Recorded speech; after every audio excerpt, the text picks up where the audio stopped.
Hello বন্ধুরা, আসসালামু আলাইকুম। একটা গুরুত্বপূর্ণ ভিডিও নিয়ে আসলাম, যেটা হচ্ছে আমরা এই যে গ্রাউন্ড ফ্লোরে রড দিয়ে ফ্লোর ঢালাই করতেছি। তো আমরা এই ঢালাই করার আগে অনেক কিছু ভুল করে থাকি, যেটা হচ্ছে আমরা যে প্লাম্বিংয়ের যে কাজগুলো, বিশেষ করে স্যানিটারিং বা প্লাম্বিং, যে আমরা পাইপ টানার জন্য কিন্তু বিশেষ করে সাইডে যে জায়গা রাখি না, এই জায়গাটা রাখা অবশ্যই জরুরি, ঠিক আছে, ম্যানহোল করার জন্য। আর একটা বিষয় হচ্ছে, আমরা যখন এই ফ্লোরটা যখন কোনো গাঁথুনি লেআউট ছাড়া যখন আমরা ফ্লোর করে ফেলি, পরবর্তী যখন গাঁথুনি লেআউট করা হয়, এরপরে আমরা কী করি, প্লাম্বিংয়ের মিস্ত্রি বা স্যানিটারি কাজ করার জন্য ঠিক করি, ঠিক আছে। এখন যে এই ফ্লোর করার পরে যখন ঠিক করলেন, তখন এই যে আপনারা যে পাইপগুলো দেখতেছেন, ঠিক আছে, এগুলো রুম লেআউট ফাইনাল করে আমরা এই পাইপগুলা দিয়ে ফেলছি এখানে ফ্লোর করার আগে। এখন আমরা কি করি, ভুলটা হয় কোথায়, আমরা কোনো গাঁথুনি করি না, প্রথমে আগে ফ্লোর করে ফেলি। ফ্লোর করার পর আমরা স্যানিটারি কাজগুলো প্লাম্বিংয়ের কাজগুলো করতে যাই, পাইপ লাইনের কাজগুলো করতে, তখন এই ফ্লোরগুলো আবার ভাঙতে হয়, ভেঙে এগুলো কী করতে হয়, আবার করতে হয়, ঠিক আছে, মাটি করতে হয়, এইসব অনেক ঝামেলা হয়। ফ্লোর করার আগে আপনারা রুম লেআউটটা ফাইনাল করে আপনার পাইপ লাইনগুলো কমপ্লিট করা, ঠিক আছে। যদি পাইপ লাইনের এগুলো যদি কমপ্লিট করেন, পরবর্তী এখন যেই যে আমরা ঢালাই করব, তাহলে আমাদের এই পাইপ লাইনের জন্য কোনো ঝামেলা করতে হবে না, কোনো কিছুই করতে হবে না, জাস্ট অনলি ফর ফ্লোর করার পরে জাস্ট ফিটিংসগুলো করলেই হয়ে যাবে। তো আপনারা একটু সতর্ক থাকবেন, এই ফ্লোর করার আগে অবশ্যই আপনাদের রুম লেআউটটা ফাইনাল করে আপনারা প্লাম্বিংয়ের যে টয়লেটের যে কাজগুলো আছে পাইপ লাইনে, এই কাজগুলো করে ফেলবেন, তাহলে আপনাদের জন্য সুবিধা হয়।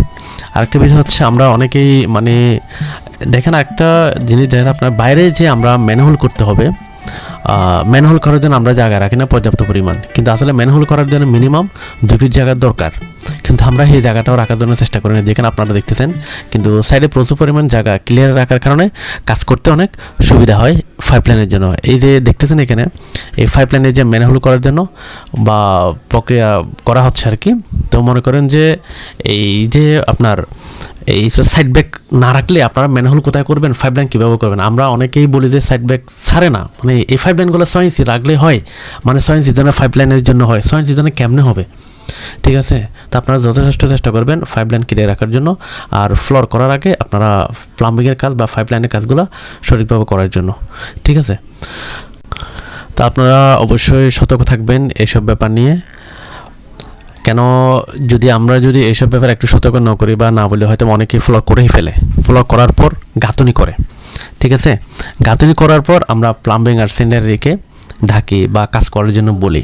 তো এখন কথা হচ্ছে, যখন আমরা গাঁথুনি করে ফেলি, কিন্তু সেক্ষেত্রে হয়তো স্যানিটারি কাজ করার সময়, প্লাম্বিংয়ের যে কাজগুলো করা হয়, প্লাম্বিংয়ের কাজ করার সময়, পাইপ লাইনের সময়, অনেক সময় যে টয়লেটে যে গাঁথুনি করা হয়েছে, এটা হয়তো 6 ইঞ্চি 8 ইঞ্চি, এরকম অনেক সময় প্রবলেমে পড়তে হয় আমাদেরকে, ঠিক আছে। তো সেক্ষেত্রে আমি আপনাদেরকে রিকোয়েস্ট করব, আপনারা ছাদ করার পরে গাঁথুনির লেআউট দেওয়ার আগে আপনারা কন্ট্রাক্টরের সাথে যোগাযোগ করবেন।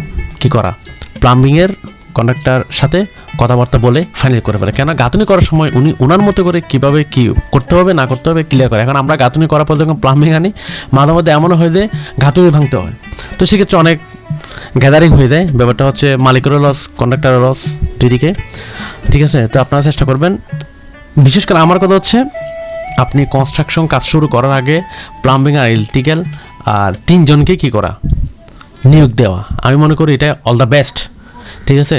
তাহলে যার মতো করে উনি কাজটা কী করে নেবে, আদায় করে নেবে। এখন আমরা প্লাম্বিংয়ের কন্ট্রাক্টরকে ডাকে কোন জানেন, একদম কমপ্লিট বিল্ডিং হয়ে গেছে, গাঁথুনি হয়ে গেছে, তারপর আমরা প্লাম্বিংয়ে ডাকি, কারণ আসলে সেক্ষেত্রে যায় অনেক সমস্যার সম্মুখীন হতে হয়।